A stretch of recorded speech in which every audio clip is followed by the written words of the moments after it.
morning, folks. Morning. Good to see you this morning. Thank you very much. Good to see you. Got the hand sanitizer? The hand sanitizer is right there as you come in the door on the left. Thank you. Well, we've arrived up to the new Legacy Center in Tamworth, and it's wonderful to be here today and to show you a little bit about what goes on here at the new Legacy Center. And I'm joined by Valerie Lines. Really, Valerie, I think this was kind of a passion of yours. It certainly was in your heart and soul to see this come to life a few years ago. And I'm also joined by the Reverend Dr. Ian Ritchie, who's the incumbent of the parish.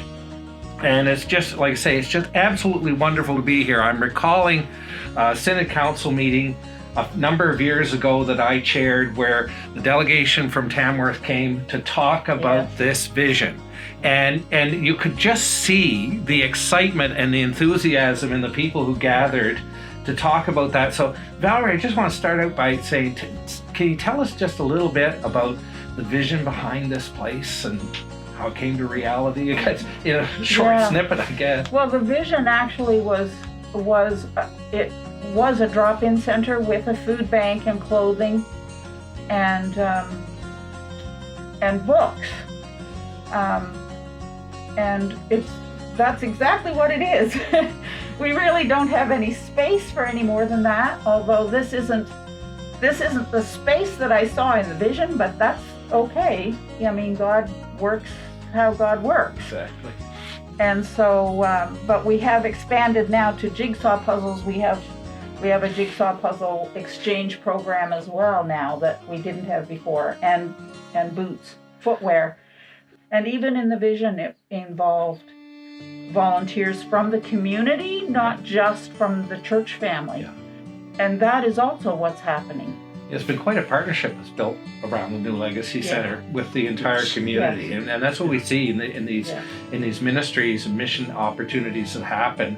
That it just involves more than just the church. We become the catalyst for it. It becomes our heart and soul. But then you reach out and bring the whole community into it. It's kind of exciting. So this opened April 2017. And I was here for the ribbon cutting ceremony, so it was wonderful to walk in. I remember in 2018, we had the primate of our church, Fred Hiltz, here to visit and to see this. So we've had some wonderful times here, and this has really expanded, and like you say, it's expanded and grown. But can you tell me a little bit, COVID-19 has just created such havoc for these sorts of facilities, and you kind of got thrown off that cliff. It's almost a year ago, March last year. But how have you adapted? And tell me a little bit, like, we're looking at boxes of groceries here, and I see a food distribution list. And tell me a little bit about how you've been able to adapt over this time and what you've been doing. Well, because because we're such a small space and don't have room to social distance properly, we haven't been open to the public at all. We're only open to the volunteers, and of course, instead of people calling the phone here, now I'm on call 24/7. But you've got food distribution happening out of here, and it's being sent out into the community. And I noticed, I was just looking at your distribution list, you've got quite a number of people that or families or homes that you're taking food to. How many do you, and is that a once a week? How does that? Well, this is just the meal list from Morning Star Mission. We get a delivery from Morning Star Mission every Tuesday morning and every Friday morning. Right. And so today our list has 32 people on it. Some of them, they're not all individuals, some of them are families, but there's 32 people on the list that we're providing.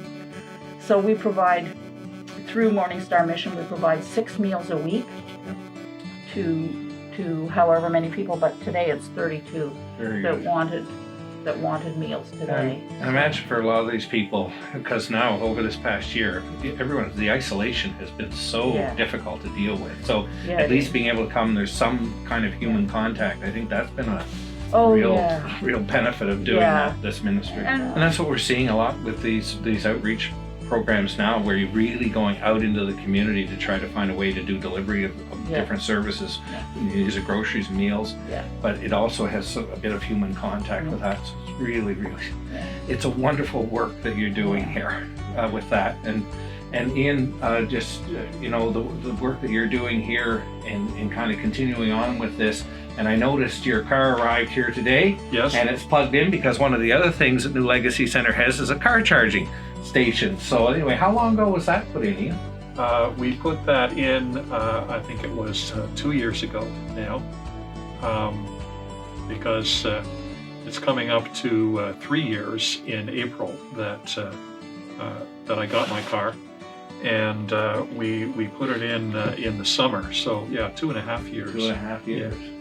Yeah. So that's wonderful. So do people in the community are able to utilize this as well? Yes, they do. And in fact, we've had, because I put it on the PlugShare app, which is accessible to everyone who downloads it. Right. It's free. It's like Google Maps, but it shows you where every electric car charger is in the entire world. Yeah, that's wonderful. I mean, you've been able to, from the beginning of this mission outreach and the way that's been able to expand and work, and precisely now during this time of pandemic, I mean, being able to reach out and continuing doing that ministry. So I hope you've enjoyed having this opportunity to stop in and see the amazing things that's happening at New Legacy Center. Valerie's had to go off and do what Valerie has to do about this time. I think lunches are starting soon. I just got a message that says our meals are on the way. On the way. So see, work continues on. So hope you enjoyed it, and blessings to the folks at New Legacy Center, and certainly you'll be in our prayers today as we continue our morning prayer worship today for the ministry and outreach and the work you're doing. So blessings on it. Thank you. Thank you.